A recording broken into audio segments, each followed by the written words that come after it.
لان الكذب ده مصيبه بيبوظ حاجات كتيره.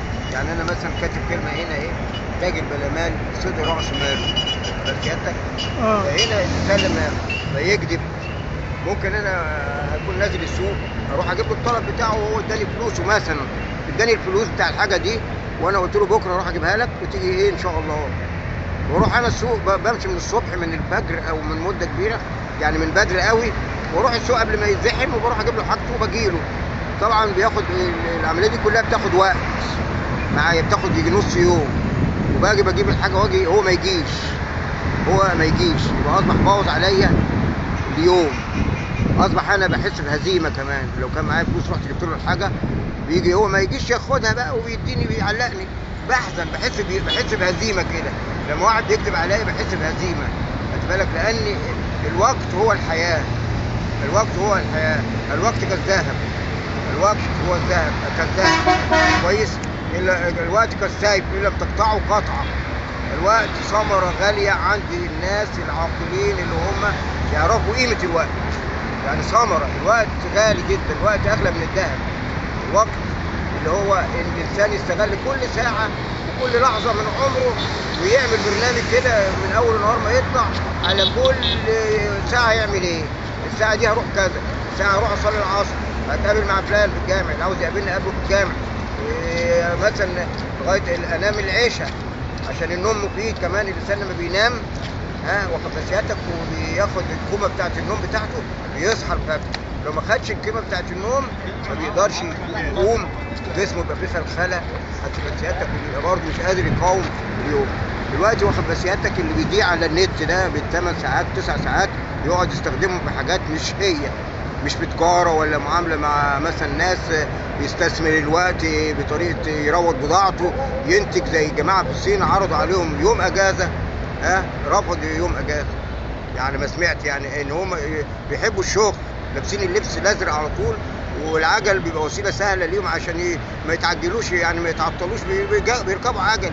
يعني ليه احنا ما ناخدش يعني ايه تعلم ولو يعني من دول تانية، لان احنا لازم ناخد منهم برضه. يعني هم اللي بياخدوا مننا برضه، بس احنا واجب، احنا عندنا حاجات كتيره ناقصه لازم نكملها. يعني مش غلط ان احنا نتعلم منهم.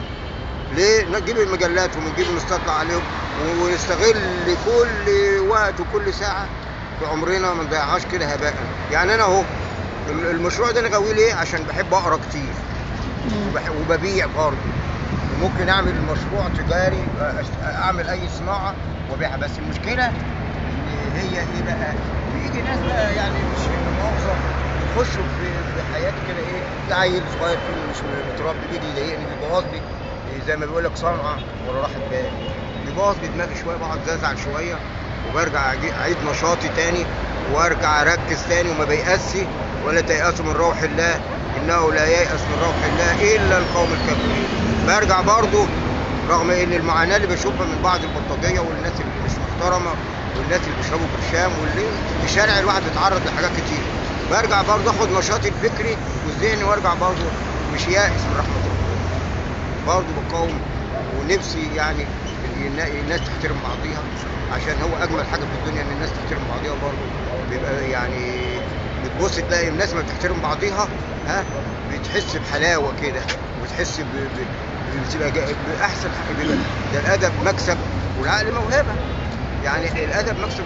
يعني عندك في بلاد في العالم يعني زي اسمع كده زي المانيا بيجوا عندهم ميدان عام زي ميدان التحرير دوت، بيكنسوه ويجوا يوم محدود ويعملوا كل واحد عنده موهبه يروح الميدان يعرض الحاجه بتاعته كرسام او فنان او كده، وبعد ما يخلص يروح لمم عدته ويروح كانس مطرحه ويروح هو ماشي.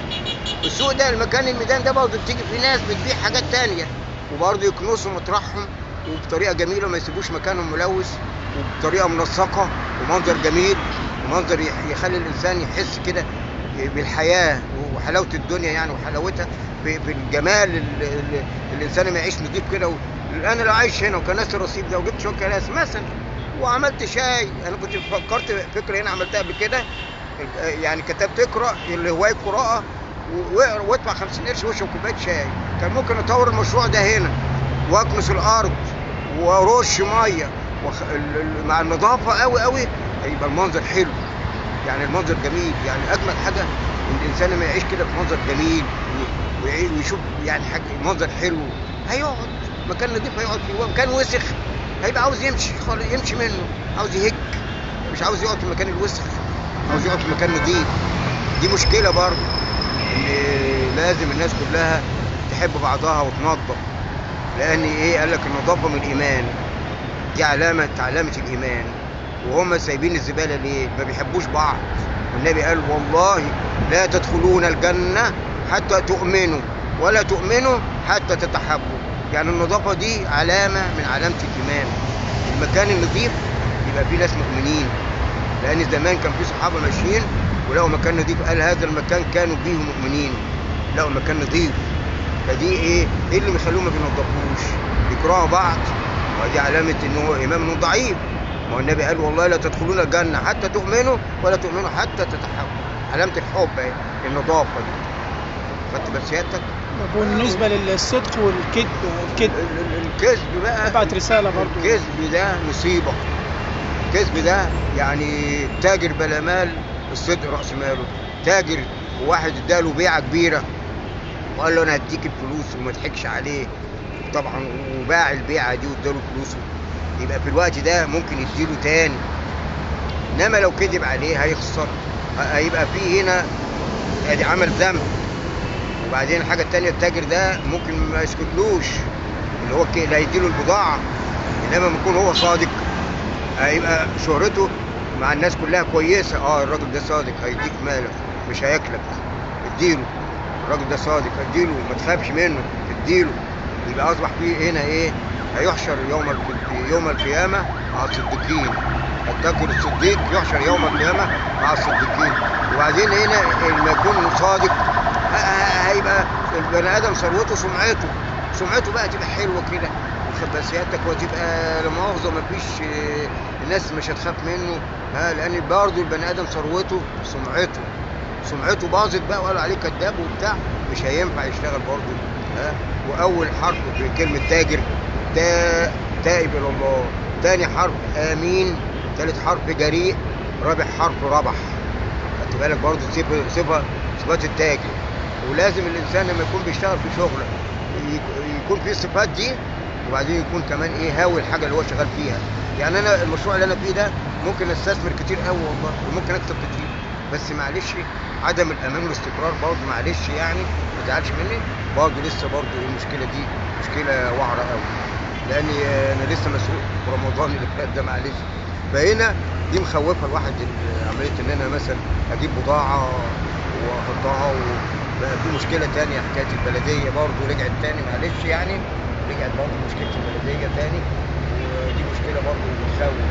يعني ان انا احط بضاعه وجايب واخدها برضه من مصر فيه، ولان دي ياخدوها هم مني، بتبقى برضه دي سيادتك بتبقى فيها تكسير قوي للبني ادم، بتكسر مقاديف البني ادم، بتكسر بيه خالص، بتبوظ عيشته، بتخليه عاوز يهج بقى من البلد.